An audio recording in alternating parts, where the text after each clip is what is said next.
Welcome into another episode of Locked On Phillies. And in today's episode, we're asking a simple question. Have the Philadelphia Phillies cemented themselves as the best team in the National League? I'll tell you why I think they have on today's episode.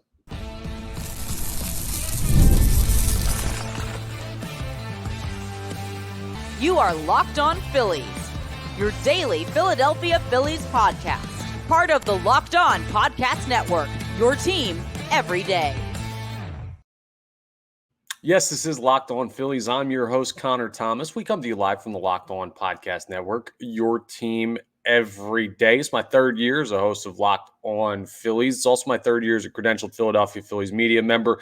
I've been doing sports talk radio in Philadelphia for over 5 years now. So thank you so much for checking us out. Please make sure you're rating and reviewing if you're consuming this in podcast form. Leave 5 stars if you believe it's a 5-star show. I'd appreciate it very much. And if you could subscribe to the YouTube, that would be awesome as well. Get you notifications when new episodes are posted. It's the number one way to help us out. Tell us you like our content here on Locked On Phillies. It takes like 2 seconds to do. It costs you no money. So appreciate everyone who's done that and everyone who's going to do that. Today's episode is brought to you by Booking.com. Booking.yeah.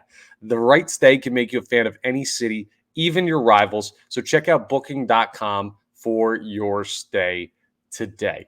Philadelphia Phillies fans, after the past couple of games, may be looking at, October reservations near Broad Street in Philadelphia. If you don't live in the city of brotherly love, okay, it might sound like I'm getting out ahead of myself with that type of statement, and I am. But we're going to start off today's episode by talking about if the Philadelphia Phillies have clearly cemented themselves as the best team in the National League. Now, there's a ways to go. I understand. They've only played 92 of 162 games. By my math, and it's not normally correct, would that mean they have 70 games left to play? Let me actually check that because I'm not 90 plus 72. Hey, nailed it. Look at that. Nothing gets by me. Sharp as a nail. But obviously, there's a lot more time to go. When you see the Phillies last night take down the Dodgers, take a series victory against the Los Angeles Dodgers. The first game was commanding 10-1. Last night, a little bit tighter, 4-3. And we're going to get into that game and how that happened and what was so impressive in that game last night in just a second. But you just get the feeling that this Philadelphia Phillies team will not be stopped. It's wild to have these thought processes because ultimately, the thing that's going to start creeping into our head the longer this goes for the Philadelphia Phillies is, okay, I love what they're doing this regular season. It still comes down to October. It still comes down to finishing the job. It's still such a crapshoot. But you give yourself a better chance every single time you win because you're closer to home field advantage. We know how big of an advantage Citizens Bank Park is. We're going to talk about that in the final segment of today's episode. But my goodness, if there's any doubt who the best team in the National League and the best team in baseball is, that one's a little bit more debatable because the Yankees are a very good team. The Guardians, I don't know what's going on in Cleveland, but they're pretty good. The Baltimore Orioles have their own claim to being a very, very good baseball team. But in the National League, the discussion after this series is over starts and ends with the Philadelphia Phillies, at least as far as the regular season is concerned. I mean, just look at the standings after last night's victory. The Philadelphia Phillies in the National League hold a 5.5-game lead over the Dodgers, a 6-game lead in the loss column. They have a chance to go for the sweep tonight. I know you're saying, oh, okay, it's a home series. They don't have Mookie Betts. Well, you didn't have Bryce Harper last night, who's back in the lineup tonight, so that's a good thing for the Philadelphia Phillies. Neither of these teams are at the full strength they hope to become postseason, but I think the playing fields are rather even, and the Philadelphia Phillies have shown that they're a juggernaut team that won't stop winning, whether they play teams below 500, like everyone was saying to start the year, or they play the second best team in the National League. So I firmly believe that there should be no more debate. The Philadelphia Phillies are the best team in the National League. Scream it from the rooftops. No reservations on saying that. They have shown the Dodgers in this series so far, you come into our house, we're better than you.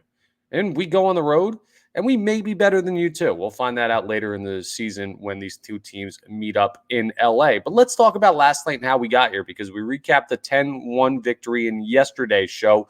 Last night, a much tighter one. That 4-3 victory that I already told you, there are a couple things that were really great to see from the Philadelphia Phillies perspective.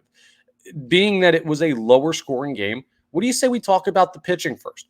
Christopher Sanchez got rocked last time out, and he comes out in this game and gives you 6 innings of 5 hit ball, 2 earned runs, 1 walk, 5 strikeouts. It wasn't the cleanest 6 innings. There were definitely some points in there where you felt a little nervous. It wasn't like, oh, he's just mowing guys down, but against a Dodgers lineup that has been good enough to be the second best team in the National League for basically the entire season so far, going 6 innings, 2 earned, getting the win is an incredibly respectable effort. And it reminds you, hey, these guys are going to have bad outings, but they're still incredible pitchers on any given day. That goes for Sanchez, Wheeler, Nola, Suarez.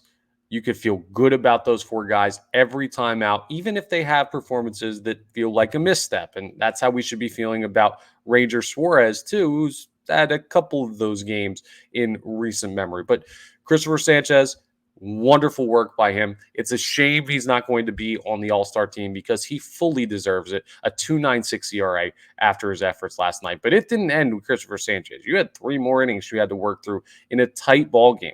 Ryan Kerkering comes in. He gives up 2 hits in 1/3 of an inning pitched, strikes out 1. Okay, gets his job done. Matt Strahm comes in, 2/3 of an inning pitch, and a huge strikeout of Shohei Ohtani. It might have been the loudest moment at Citizens Bank Park because that was a spot where the game felt in jeopardy. You needed to keep everything where it was. Matt Strahm's been your best reliever this year. Yes, Jeff Hoffman's been very good. Matt Strahm has been better, and he's pitched in big spots for this team over the past year or so, and he did it again.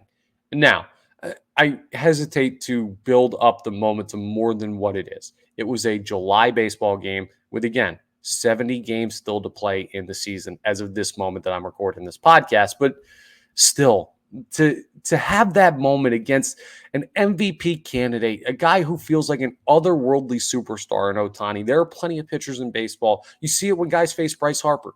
There's almost a magnet in the center of the strike zone because you're so just intimidated by the quality of hitter that you have at the plate. Not Matt Strahm. He almost knocked Ohtani's helmet off with how much he made him swing through the final pitch of that at bat. It's a beautiful thing to see from Matt Strahm. If you've got him in big game postseason situations, you should have a lot of faith that Strahm's going to be very good. And we had some people questioning if Strahm was struggling a little bit lately, and he was. But listen, the quality of pitcher at this point in the season has been proven. We have enough of a sample size to know that who we think these guys are is who they are. Following him, you had Jose Alvarado come in, an inning's worth of work, 2 hits allowed, 1 earned run. Jose Alvarado's been shaky lately. Again, do we know Jose Alvarado's good? Absolutely. We've got enough to say that. I know he's got a 3.89 ERA right now. I know that's not typical of where you'd expect him. Last year, he's one of the best lefty relievers in all of baseball. I'm not looking at his performance lately and saying, we might have a Jose Alvarado problem. I'm saying, okay, he's struggling right now. If you get me in a postseason game and you give Jose Alvarado the 8th or the 9th inning, I'm still taking him over a lot of pitchers in baseball out of bullpens. And the bullpen's only going to get stronger with acquisitions, or probably more likely 1 acquisition at the trade deadline. So that's fine. I'm not losing any sleep over Jose Alvarado. There are no problems there right now as far as I'm concerned. He's just going to have to work through some stuff. You cross your fingers and hope that he will. You know the team's going to win in spite of it. And then Jeff Hoffman with just a huge shutdown save in the 9th inning, a 1-run game.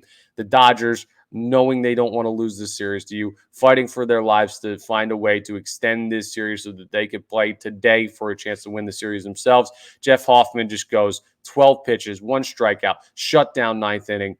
And yeah, there was a ball hit pretty well to right field. It's okay. Didn't go out. Was ending up in the glove of Nick Castellanos, and that's how the game ended. So pitching, great. Hitting, there's a little bit less to discuss here, but the biggest thing that I saw was the first at bat of the game. Right from Jump Street, Kyle Schwarber left the yard. And to get a leadoff Schwarber bomb like that again, His second game back, his first home run since coming back from the injured list. I know it's not like he missed 2 months and we've been in this drought where we're wandering through the desert looking for the oasis of leadoff shore bombs. No, I mean, he hasn't been out for that long, but still, it changes everything to see him set the tone, to see what him and Harper do to a lineup when they're both in it like they were in game 1 of this series. That was a great thing to see. Trey Turner, 2 for 4 again.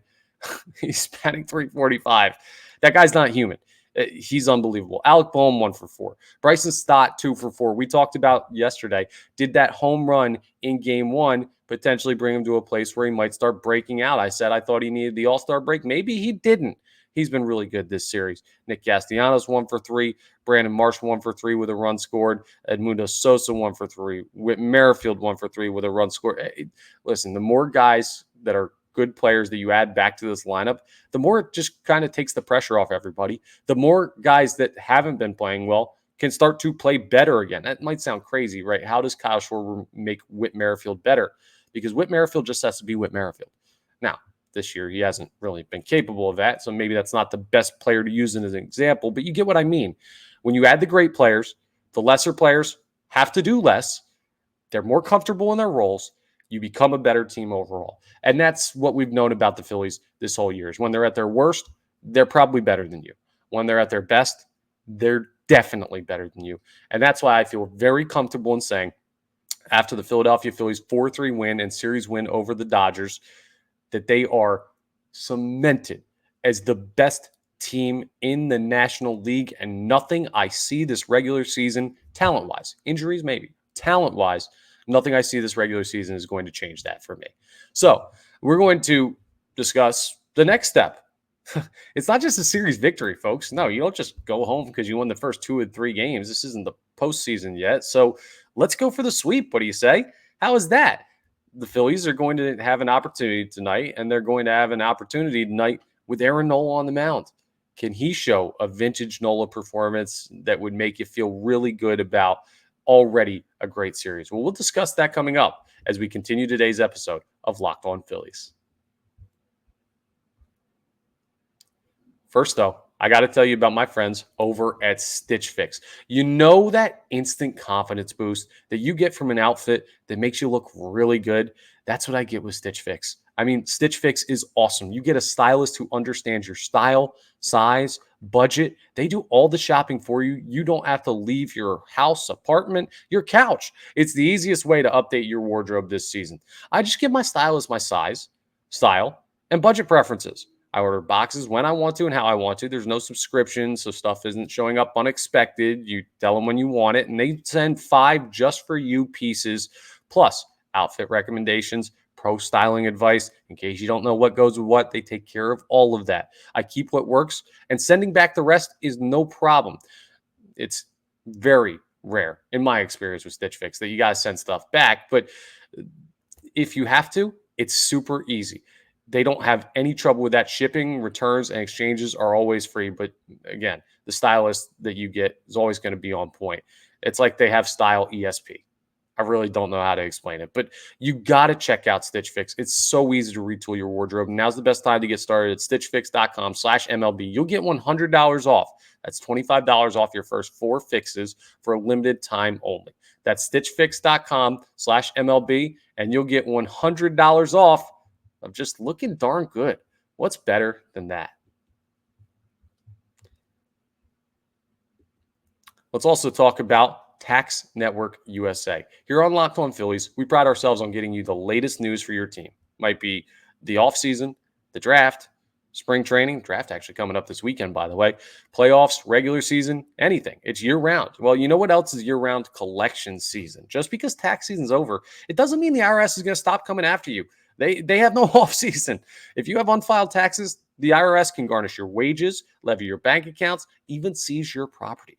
Don't let the IRS target you. Let the licensed professionals and tax experts at Tax Network USA go to bat for you. It's like Trey Turner stepping in the box for you if you need a clutch hit. With over 14 years of experience and an A+ rating by the Better Business Bureau, Tax Network USA has saved their clients over $1 billion in tax debt. Whether you owe taxes, have complicated matters that require tax planning, or maybe you finally hit that big parlay this season and you need help correctly filing your winnings. Call 1-800-549-1000 or visit tnusa.com/locked on. And be sure to mention Locked On Phillies at checkout because you'll receive a $250 discount off their services if you do that. You got to check out Tax Network USA. All right, let's preview Game 3 of this series because the Phillies, against all odds when the series started, are going for the sweep against the Los Angeles Dodgers. I mean, I started off the first episode discussing a preview of this series by saying if you win one of three, that's acceptable considering you don't have Harper, you don't have Schwarber. And then we found out mid-episode Harper and Schwarber are coming back, and then you beat them 10-1 in Game 1 with those guys back in tow, and Harper and Schwarber didn't even do that much. And then you get into a situation where, well, Harper's out Game 2. It's been a heck of a series because there's been a lot of injury questions and everything. I'll update you on that a little bit in this segment. Bryce Harper back in the lineup tonight, but it's crazy how quickly a couple players can shift the dynamic of the whole series. We went from accepting a series loss to almost expecting a series sweep tonight with Aaron Nola on the mound. Let's go through that lineup first, and let's give you that injury update on Bryce Harper. So Kyle Schwarber's leading off DHing. He's totally fine. He is back like he never left. Trey Turner batting second, batting .345, playing shortstop. I can't say enough good things about Trey Turner right now. Remember earlier in the year when I said, like ahead of the season, Trey Turner could be an MVP candidate player. He is the best player on this team potentially. Yeah, .345 batting average would definitely do that. Bryce Harper, batting third, playing first, hitting .299, 20 bombs, great player. The reason that he was out was that line drive that he took off of his hand, I believe off the bat of Freddie Freeman. You had a situation where his hand bruised up. It probably adrenaline-wise didn't affect him during the game when it happened, the first game of this series on Tuesday night. And then Bryce started bothering him a little bit later in the game. They got him out, and they said it was just a score. Rob Thomson said, well, it turns out there's a little bit more going on. It was just a day of rest, and they got away with it. They won 4-3. So he's totally fine. Nothing to worry about with Bryce Harper. Alec Bohm batting cleanup, playing third base, swinging in the home run derby. We're going to have an episode later this week about the home run derby. Once we get closer to that, that's going to happen on Monday night. So maybe we'll talk about that tomorrow's episode or a special Saturday episode. We'll see. Bryson Stott bats fifth, plays second. Nick Castellanos bats sixth, plays right. Brandon Marsh in left field, batting seventh. Brandon Marsh has been really solid in this series. You'll love to see what he's done so far. Yohan Rojas batting eighth, playing center field. Garrett Stubbs catching, batting ninth.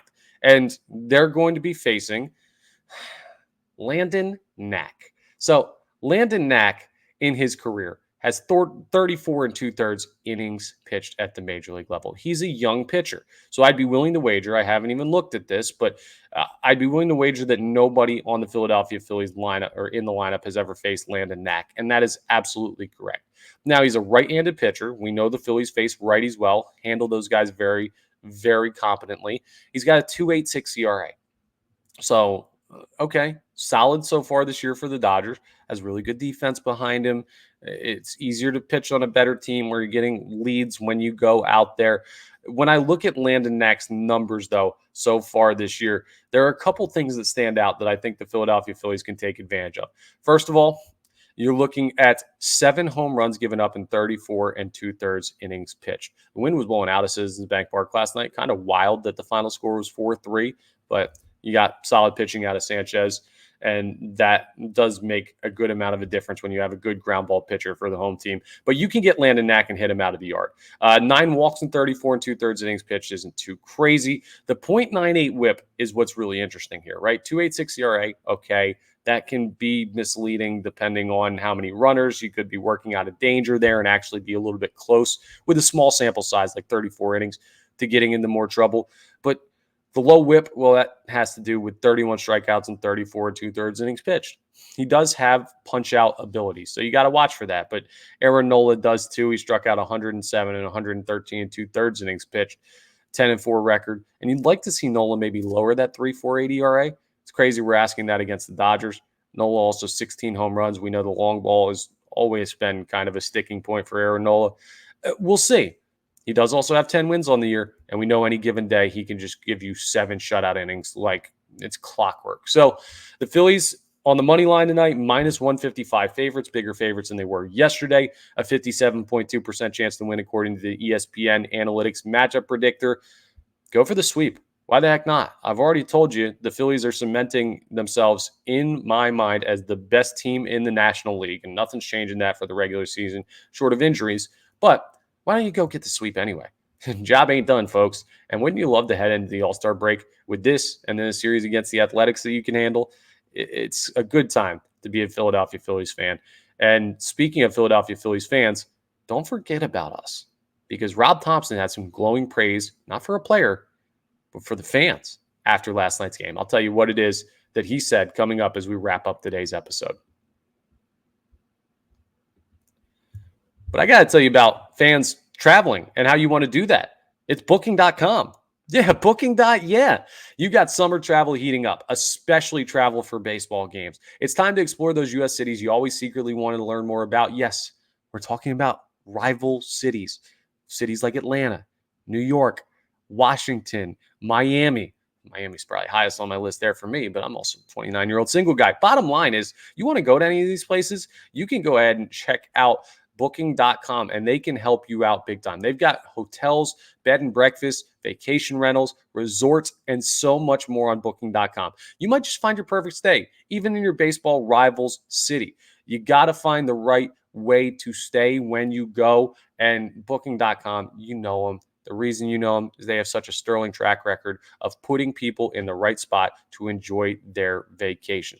They're so confident they can even make your rival city fun. You got to trust them, right? So again, the right stay can make you a fan of any U.S. city, even your rival. So book today on booking.com on the site or in the booking.com app for your next vacation or your next baseball vacation. And hey, maybe you could do it and go watch the Phils.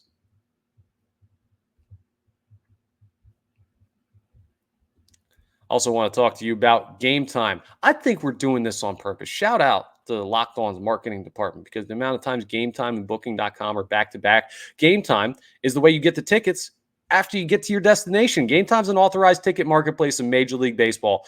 This is a great one, too. It's like Trey Turner batting second and Bryce Harper batting third. The 1-2 punch, I understand that's a 2-3 punch, but you get what I'm saying. Booking.com and Game Time is the perfect pairing. Why Game Time? Let me tell you about it. Again, authorized ticket user or marketplace of Major League Baseball, which makes getting tickets faster and easier. Prices on the Game Time app actually go down the closer it gets to the first pitch. So you could get off the plane and you could get your tickets. You could walk to the ballpark and get your tickets. They got killer last minute deals. They've got all-in prices, views from your seat. Their lowest price guarantee means if you find in the Game Time guarantee, right? You've heard me talk about it before. Maybe you haven't. Well, if you find a seat in the same row and section, and it's less on a competing website, you can get 110% of the difference, not just your money back. No, they'll pay you. That's how confident they are. Game Time takes the guesswork out of buying MLB tickets, but it's not just MLB tickets. No, concerts, comedy, theater, basketball, hockey, all kinds of stuff. Team USA is playing exhibition games out there. Summer leagues going on for the NBA. There's always sports going on. There's always theater, comedy, country concerts. I love country music. This is the season for that. Go to Game Time. Go ahead and check it out. They got everything you need to get in the building. Also, here's what you do. You download the Game Time app, create an account, and use code LOCKEDONMLB. You'll get $20 off your first purchase just for listening. Again, terms apply. Create an account, redeem code LOCKEDONMLB for $20 off. Download Game Time today, because last-minute tickets, lowest price, well, that's Game Time guaranteed. Last night, after the game, Rob Thomson had some very, very interesting commentary about something that we haven't talked about as much this year. Now, the Philadelphia Phillies have a great home record. They've been unbelievable at Citizens Bank Park this year. How good have the Philadelphia Phillies been at home? They're 35-14. By my math, that's 21 games above 500 just at Citizens Bank Park. Now, not that they haven't been good on the road, 25-18 there, but home cooking has been really good. Christopher Sanchez, who threw last night, his home record has been incredible. He loves pitching at Citizens Bank Park, which is kind of crazy considering Citizens Bank Park is not a pitcher-friendly ballpark. I guess it is when you keep the ball on the ground, and Christopher Sanchez is so good at that. But this team, you've heard it from free agents coming here. You've heard it from guys the Phillies have traded for. You've heard it from guys that have been here for a while but have just started the past 2 years to experience what a playoff atmosphere in Philadelphia is like. Everybody raves about Citizens Bank Park. And everyone who comes in here as an opponent can't wait to get the heck out of the building. And over the course of the regular season, there are sleepy games. I don't know. You probably see some when you play the Athletics the next couple games before the All-Star break. Final series before the All-Star break. It's Oakland. You just got through going against the Dodgers. It might feel like a bit of just a lull in the schedule from a like levity standpoint. Or levity? I don't think that's the right word. You understand what I mean. It's going to feel like less of a playoff atmosphere. But that's what Rob Thomson was talking about after the game last night. He said that Citizens Bank Park in the first 2 games of the series has felt like a playoff atmosphere, and it says it's why his players love to play here. He credited the fans. He talks about how special it is to play in an environment like that. And frankly, this team is not as good at home without the fan base buying it. And I want to give you all credit out there because I sometimes come after the Philadelphia Phillies fan base, not in a bad way, in a loving way, but saying, yo, you guys got to let last year go. We got to move on from the whole, the playoff disappointments of the past. I can't believe in this team. I fought tooth and nail with you guys basically from the offseason to where we are today. And this isn't like a Connor was right moment, even though I was. But this is just I'm proud of the Philadelphia Phillies fan base moment. This team was good in 2022, but they hadn't been there yet. The fan base jumped on board quickly the second they won game 1 of that Cardinals series in comeback fashion. Then they go on the magical World Series run. The city falls in love with this team. You knew if you could keep these players together, you were going to have a lot of sellouts at Citizens Bank Park. But in 2023, you start slow again. And there's questions about this team always starting slow. Do they have it? They had a chance to beat the Astros. Are they going to make it back? Can they repeat the magical run?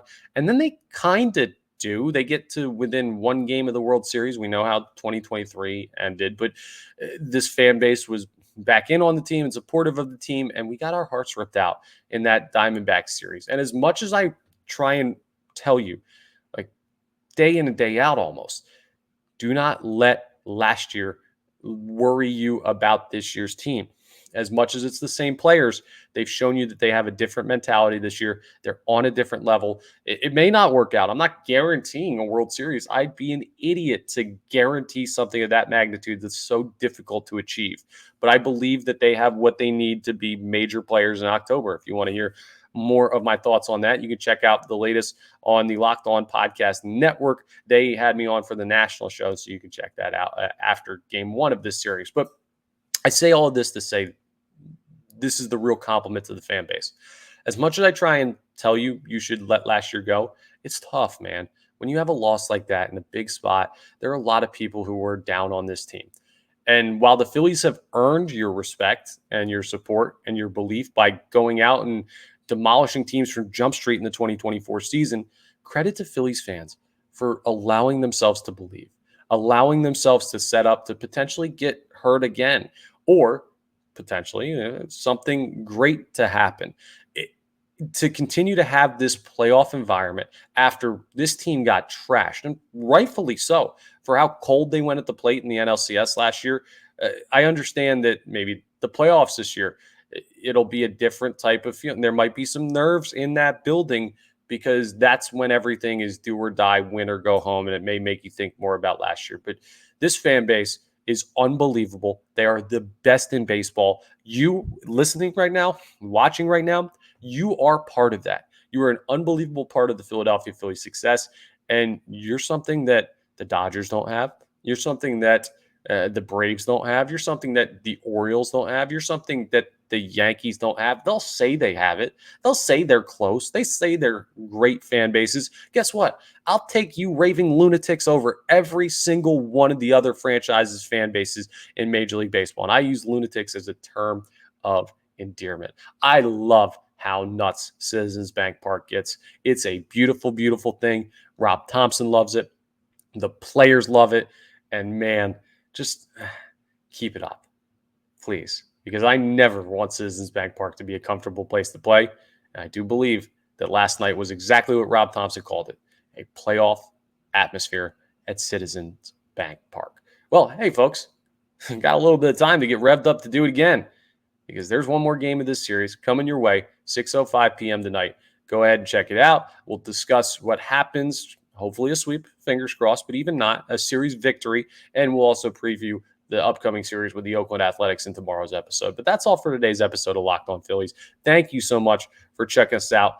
Appreciate it again. We're part of the Locked On Podcast Network, your team every day. Please make sure, I'll remind you again, you're rating and reviewing wherever you consume your podcast, subscribing to the YouTube. It gets you notifications when new episodes are posted, costs you no money, takes like 2 seconds to do, and it really helps me out. It's a no-brainer if you enjoy this content, and it really, it means it takes 2 seconds for you. It means a lot for me. So if you can do that, I'd appreciate it. That's all, though. So I'll talk to you next time in our next episode.